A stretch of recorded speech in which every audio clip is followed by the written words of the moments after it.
여러분 안녕하십니까. 모래정원 플로리스트 동입니다. 도입부에 보신 영상은 저희 하원 앞과 뒤에서 자라고 있는 과일나무와 채소 몇 가지를 여러분들에게 보여드렸습니다. 아침에 이 자연의 식구들이 자라는 모습을 보면은 저로서는 큰 힐링을 받고 있는 것 같습니다. 자, 여러분, 오늘은 여러분들이 집에서나 아니면 가게 앞에서 재미로 키우고 있는 채소 몇 가지에 대해서 키우는 방법에 대해서 여러분들에게 같이 공유를 하고자 합니다. 우리가 전문적인 어떤 농사를 짓는 그런 농부는 아니지만 이왕 채소를 키우는 거, 여러분들 기본적인 상식만 알면은 훨씬 더 여러분들이 생각하는 것보다도 좋은 결실을 맺을 수가 있습니다. 그래서 그 부분에 대해서 간단하게 여러분들에게 원리에 대해서, 그리고 이 원리는 웬만한 식물들에게는 다 적용된다는 것을 말씀드리고 싶습니다.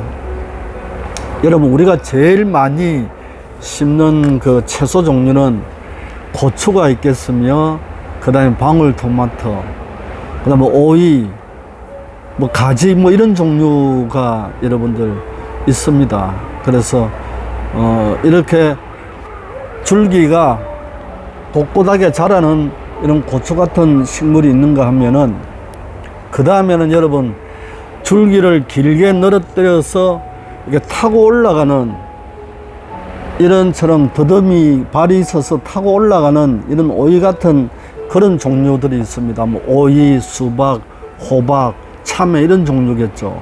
이렇게 크게 두 가지를 나눌 수가 있는데, 여러분 우선 제가 설명을 하기 전에 용어를 간단히 설명을 드리겠습니다. 이 식물에는 순이 있습니다. 순은 우리가 쉽게 이야기해서 생장점이죠. 이 식물이 앞으로 크게 올라가는 생장점을 우리는 순이라 그럽니다. 그 다음에 이 순 옆에는 여러분 항상 곁순이 또 나와요. 그러니까 원 줄기가 있으면은 옆에는 쉼없이 곁순이 나옵니다. 가지가 나온다는 이야기죠. 그러니까 사람으로 치면은 이게 어미 줄기고, 그 다음에 옆에는 자식 줄기들이 끊임없이 나온다는 겁니다. 그래서 우리는 곁순 제거 그렇게 하고, 그 다음에 순 자르기 이렇게 이야기를 하는데, 먼저 순 자르기부터 말씀을 드리면은, 지금 이 오이 식물이 있지 않습니까? 이 오이 식물이 엄청나게 많이 올라가서 더 이상 클 필요가 없을 때 이 끝부분 생장점을 잘라버리는 것을 우리는 순 자르기라 그럽니다. 이 순 자르기를 하는 이유는 이 식물의 생장을 억제시키고, 아니면은 이 원줄기가 필요 없이 나는 곁순을 갖다가 키우겠다 하시는 분들은 이렇게 원줄기의 순을 잘라버리면 됩니다. 그러면 곁순이 이렇게 나와서 나가겠죠. 이러한 방법을 왜 하느냐 그러면은 조금 후에 제가 설명을 드리겠습니다. 그 다음에는 곁순 제거가 있는데, 곁순 제거는 여러분 이 고추를 보면은 밑에서부터 곁순이 계속해서 올라온단 말이거든요. 그럼 곁순 제거하는 이유는 뭐냐 그러면은, 처음에 이 채소를 심었을 때 이 식물이 어느 정도 키를 갖다가 키워야 됩니다. 그래야 성장에 어떤 그 시동이 걸리는 거죠. 그런데 밑에 곁순들이 많고 불필요한 그런 줄기들이 많이 나올 경우에는 밑에서 영양분을 다 먹어버리고 얘가 성장할 수 없게 만드는 거죠. 그래서 우리가 처음에는 채소를 심었을 때 어느 정도 자라면은 밑에 부분을 완전히 이렇게 잘라버립니다. 예를 들어서 한 팔꿈치 정도,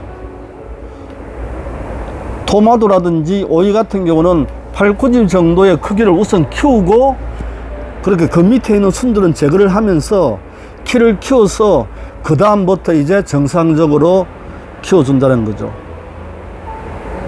또 그래야만이 키가 큽니다, 여러분. 겨순을 제거하지 않으면은 아래 부분에서 영양분이 소실이 되기 때문에 원래 식물의 성장이 저해되거든요. 그래서 겨순 제거가 필요하다는 겁니다. 아시겠죠, 여러분? 그래서 두 가지 용어를 설명을 드렸고, 그 다음에는 우리가 여러분 줄기가 있는데 처음에서 나와가지고 한 가닥으로 가는 것을 우리는 원줄기라 그래요.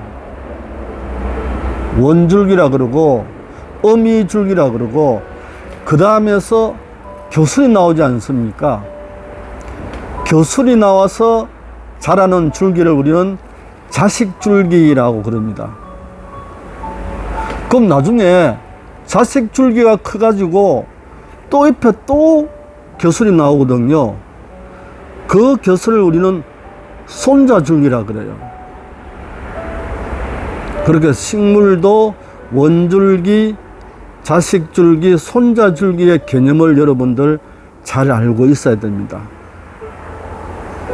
꼭 이해를 하시기 바라겠습니다.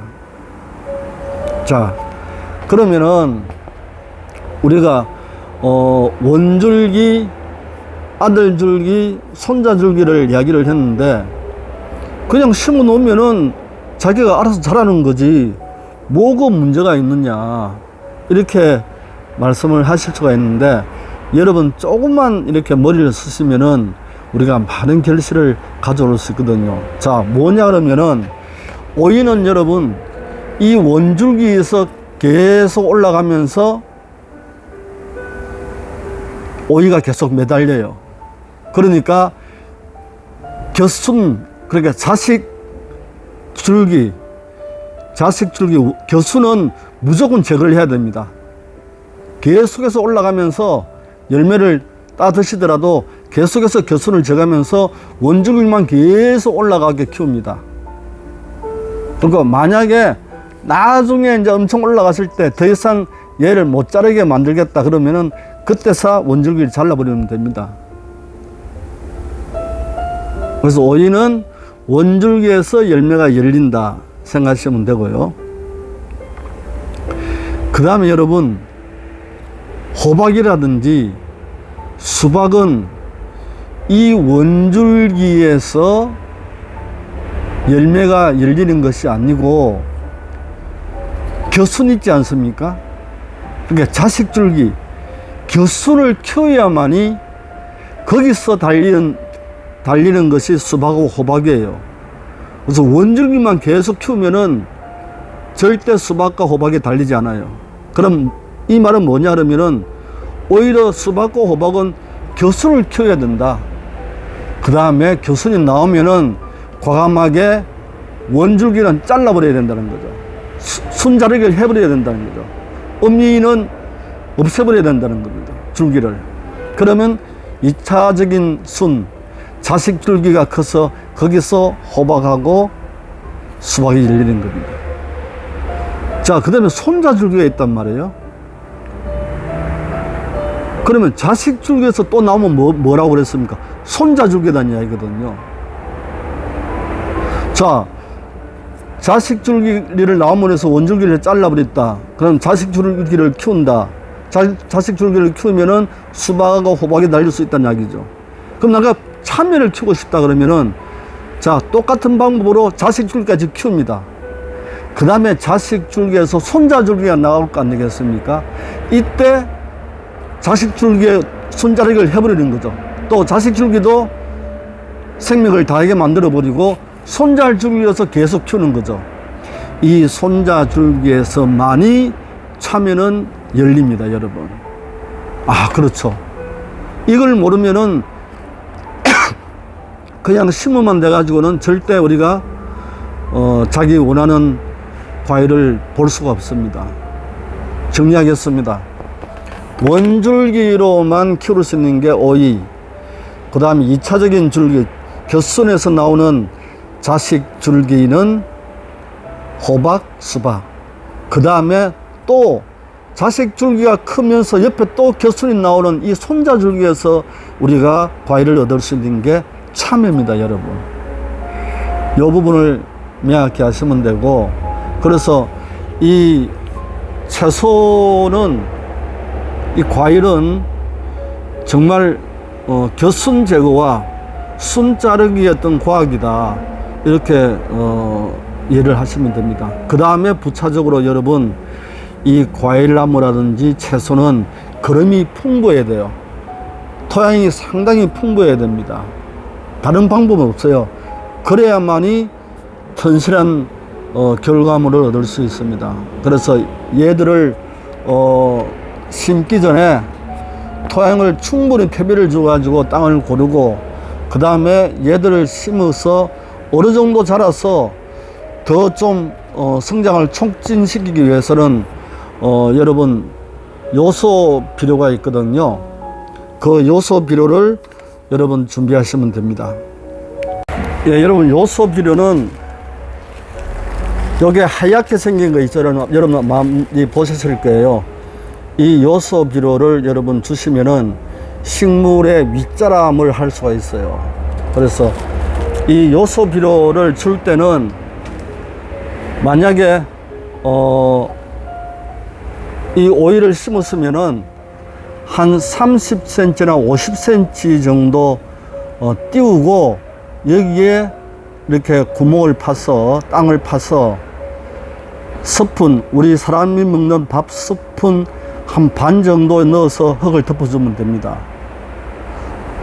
조심해야 될 것은 절대 가까이 요소 비료가 가면은 식물이 타버립니다.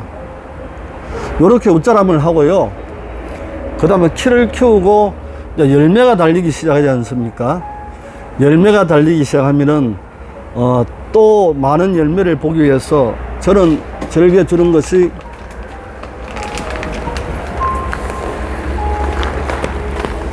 개분이에요. 펠렛으로 만든 개분인데 우리가 말하는 닭똥그름이라 그러죠. 이 개분을 요즘은 이렇게 쉽게 구입할 수가 있습니다. 깨끗하게 구입할 수가 있는데 요 개분을 채소 그냥 부근에다가 뿌려주면 됩니다. 얘는 요소와 달리 그렇게 조심할 필요는 없거든요. 그래서 그름을 주면은 많은 채소 열매들을 갖다가 여러분 볼 수가 있습니다. 그래서 그 다음에 또 마지막으로 강조하는 것은 아까 겨순 이야기 했지 않습니까? 내가 원줄기가 필요하다 그러면 나머지 겨순은 다 제거해 버려야 됩니다. 그 다음에 내가 자식 줄기가 필요하다 그러면 원줄기를 잘라버리고, 그 다음에 손자 줄기가 나오는 거 잘라버리고 자식 줄기만 계속 키우는 겁니다. 내가 손자 줄기가 필요하다면 원줄기 자르고 자식 줄기 자르고 손자 줄기만 계속 키워나가는 거죠. 이름을 올려서 여러분들 한번 키워보시면은 좋은 결과를 가져올 겁니다. 우리가 예전에 이런 말을 하지 않습니까? 뭐 하다가 안 되면 시골 가서 농사나 짓겠다 이렇게 이야기를 하는데 정말 말도 안 되는 이야기입니다. 여러분, 농사는 과학입니다. 요즘은 농사를 지으시는 분들이 전부 똑똑하시고 정말 어떤 그 자연의 이치를 잘 아시는 분들이에요. 저도 다른 분의 유튜브를 통해서 많이 배우고 있습니다만 여러분, 식물이란 것은 어떤 원리만 알면은 똑같은 적용이 된다는 것을 이해를 하시면 됩니다. 간단하면 오늘 저 유튜브를 보시고 여러분들 작은 텃밭을 하는데 도움이 되셨으면 합니다. 여러분, 모네이 정원 플레스토 항상 여러분들과 함께 하겠습니다. 다음에는 또 과일나무에 대해서 제가 알고 있는 한 간단하게 여러분께 설명해 드리겠습니다. 여러분 안녕히 계십시오. 감사합니다.